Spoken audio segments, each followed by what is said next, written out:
Yeah. Okay. Hi, my name's Carol Abel, and today I'm interviewing Evie Bell. Evie moved in September of 2022, so she's been here 3.5 years. She's an interesting lady with many interests, and I'm afraid we won't have time to cover them all. So she said I could just mention some of them in case she didn't have time to get to them. So she loves to fish, she loves to garden, she loves to camp in tents. She's belonged to a travel club, done lots of travel, and gardening. So let's let Evie, I'm so glad to get to interview you today. And I would like for you to just start at the beginning because it's so interesting. Well, thank you, Carol, and it's a privilege to be here. I mean that sincerely. I was the 9th child of 10 that my parents raised in Okarche. I can't begin to tell you how much I have learned from my older sisters and from my parents about their early life. I did not experience the hardships that they did. They lived on the farm during the Depression, had numerous children in diapers and so forth, and there were nothing was convenient back then. And we moved into town when I was maybe 4, and I do remember going to the movie. We had a little matinee theater, and my sister and I would go to the theater. We would just walk there. I guess Mother must have known because she gave us a dime to get into the, I know, a whole dime to get into the theater. But I never did like the Three Stooges. I would cry, and I thought they were hurting each other. My sister would have to take me home.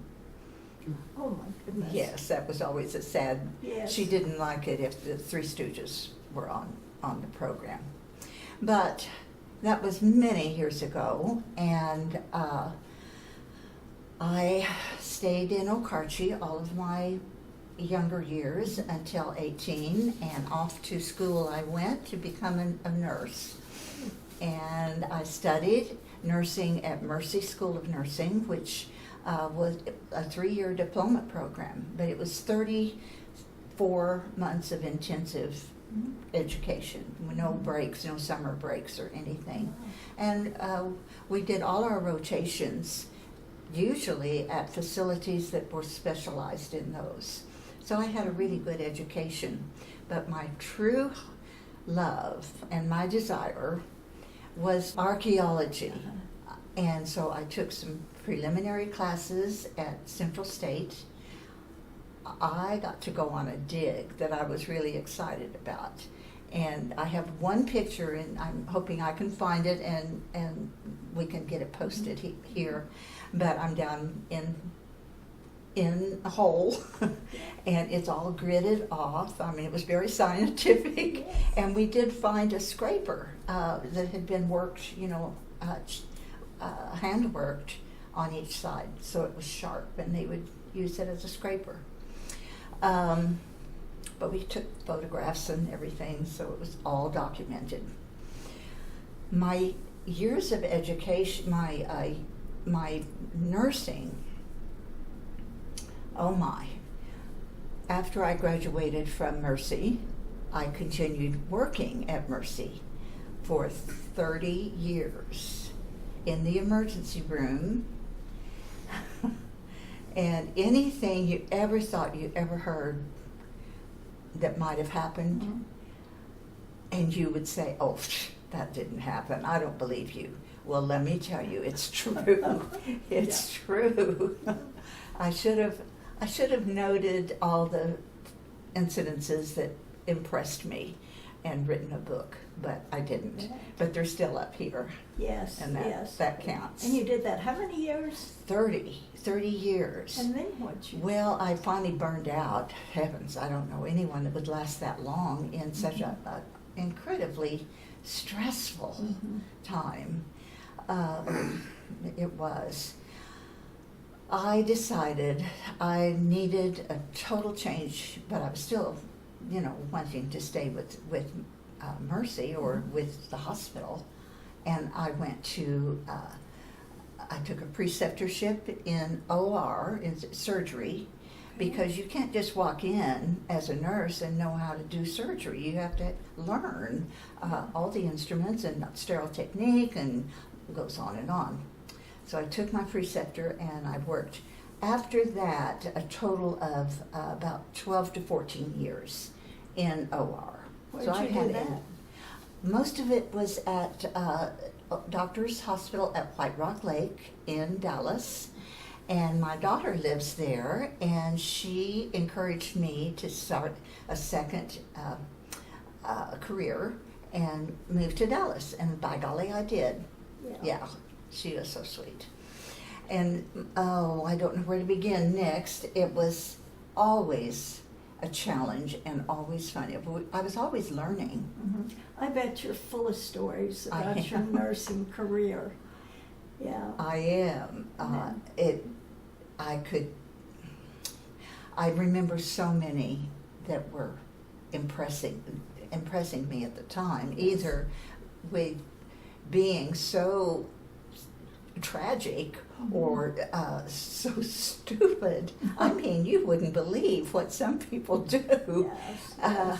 And they think might help or something. And you have to you have to keep a Yeah.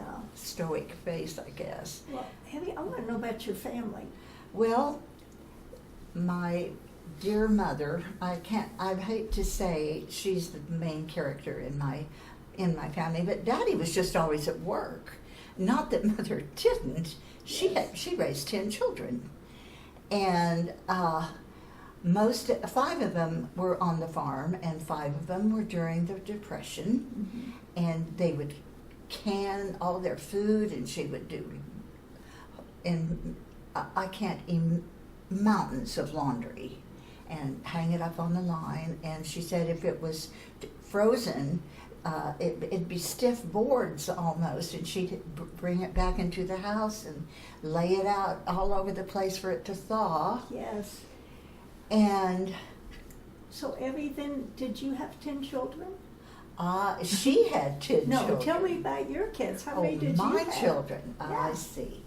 My daughter Suzanne, whom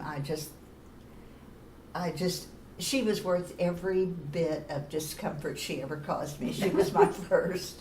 And she always tells me that, Mom, I'm sorry I hurt you when I was born. And I said, well, honey, you were well worth it.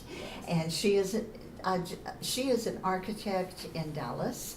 She has she and her husband host the family reunions when we have them. His name is Dallas, and they have a beautiful cabin out north of Stillwater, out in the country. Yes. And we all come out there and have a really good time together and take a picture with the table, and everyone's seated there right before we start eating our delicious meal, and Dallas takes a picture. A selfie? Yeah, Yes. a selfie Uh-huh. of everybody. We only get about this much of Dallas, because Yeah. but it's a good picture. It's a good remembrance. And my little my little brother David was Down syndrome, and that was almost unheard of in Okarche. And back then, I mean, he was born in, I think, probably 45, something like that, 1945. And it was of shock to my mother and dad. However, with Okarche being so small, everybody just included David. And when he came to the basketball games, they say, David, sit by me. Oh. And I mean, this is just anybody. Yeah. And he was very loved, and he did get formal education. He could cursive write. And when I was in nurses training, he would write me letters. and they were addressed on the outside in his hand. So that was an accomplishment that was really, really Absolutely. good. Yes. And of course, in his decline, you couldn't expect that any further. But the entire time here at Epworth, which is now 3.5 years, I have made so many friends, and I can't begin to imagine aging without a community around you, either through church or friends or Mexican trained buddies, or who and whatever you have to fill your life. Absolutely. And that's what I've got here. Yes. And you give a lot too, Evie. Well, you give a lot back. I do enjoy the physical exercises that we do. If I could, I would attend more of them. However, I'm a little laid up with a knee. That's kind of old news. But I have become more short of breath with exertion. And that is going to hold me back, Yes. unfortunately. Those wonderful years of smoking cigarettes. Oh, you did. Yeah, Yes. and that's what did it. Do you think you'll travel anymore?